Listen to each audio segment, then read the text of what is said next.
Most people feel they are bad and should be punished and don't want to get close to other people because they believe those things. Does that resonate with you if you consider it? My name's Poppy. I'm a psychologist, psychotherapist, coach. 30 years I've worked with all different kinds of people. And I say that, 1, to be provocative, 2, because it's true, and 3, though, it is my experience. However, I speak to a lot of people throughout the day, not just clients, humans. If I say to people I'm a therapist or psychologist or any of that, this is the reaction I generally get. Oh, well, I suppose you've read my mind then.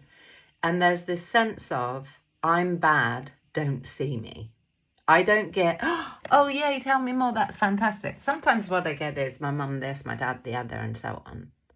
However, it's very telling to me that, in my opinion, we are chronically lonely, chronically in shame, I'm bad, judging ourselves, critical, in fear, this ego thing, judging everything.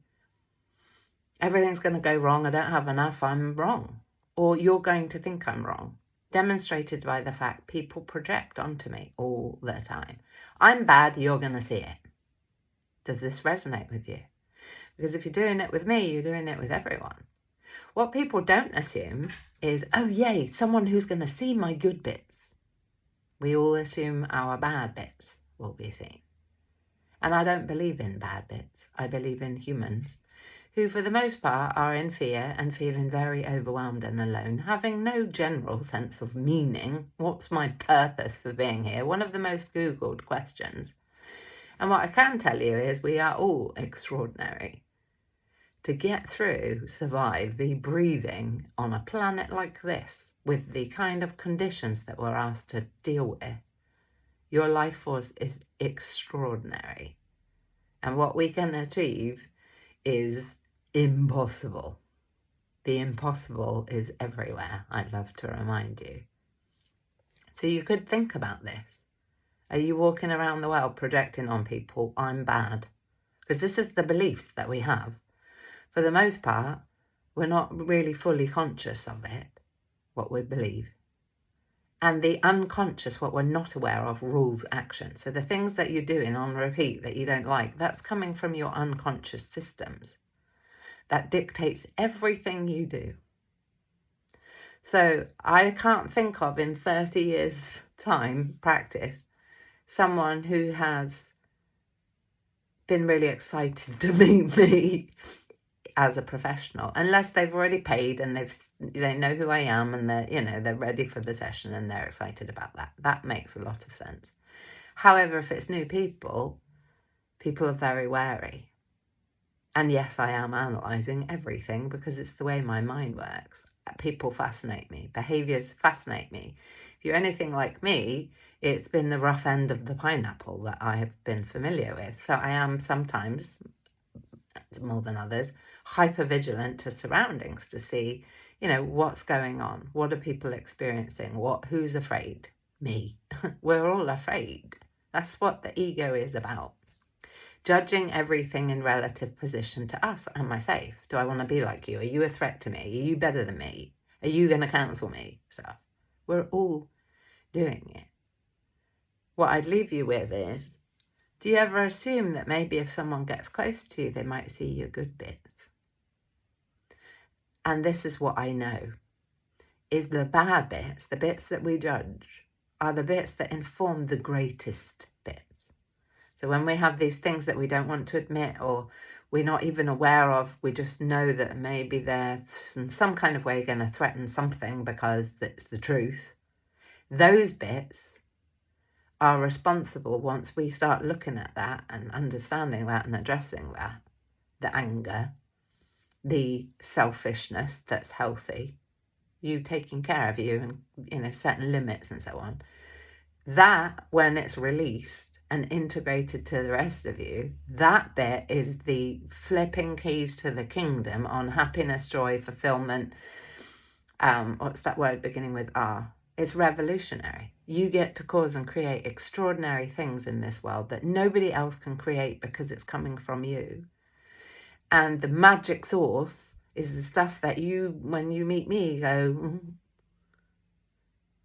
that difficult stuff, that's the potion that liberates all of the rest of it. Can I give you an example? Probably. I'll do it in the next video. So you're not alone. Most people, not that I've met most people, you know, there's 8 billion on the planet. I've met probably, I don't know, a couple million of them. However, I'm pretty good at seeing the signs, and it's not a cultural thing. It's a global thing. I've moved around the planet quite a bit. So I'll leave that with you. How about the next time you meet a person, you could have in mind, maybe they'll see my really good bits, and quit projecting your judgment of yourself onto the rest of us, and maybe let people get a bit closer to you. And if you want, you could get Thrive Boundaries Mastery. It's at the top here in the bio. It's my program. Used to be £300 nearly. Now it's pay what you feel it's worth. Once you know about boundaries and triggers and the fact that boundaries are there for you, not other people first, then you can navigate things and you don't need to fear. So even if you were to speak to someone, me, anyone, and we did or said something that was gaslighty, inappropriate, hurtful, wrong, you know how to be with that like a pro, to protect yourself with what is okay and what is not okay. Discernment. So I'm doing me over here. How about you look at you too? And then maybe life's not so scary if you realise that you're the one scaring the shit out of yourself. The rest of us are just doing the best we can with what we've got. And generally speaking, most people aren't looking at you. They're projecting on you. Don't reject me. I mean it. When you're going around the place and you meet people who are in the mood or whatever it is, they're in fear. People aren't out to get you. People are feeling that you are out to get them. How about we all soften a little bit, get a little bit more secure with ourselves by learning about ourselves, that you get to look at your tools, sharpen them. Iron sharpens iron. Get familiar with your tools so you're savvy with psychology and you're able to navigate yourself and the fact that love, worth, security, stability comes from you. It's not something someone else is going to give you, not appropriately anyway. So I'll leave that with you. Sending love.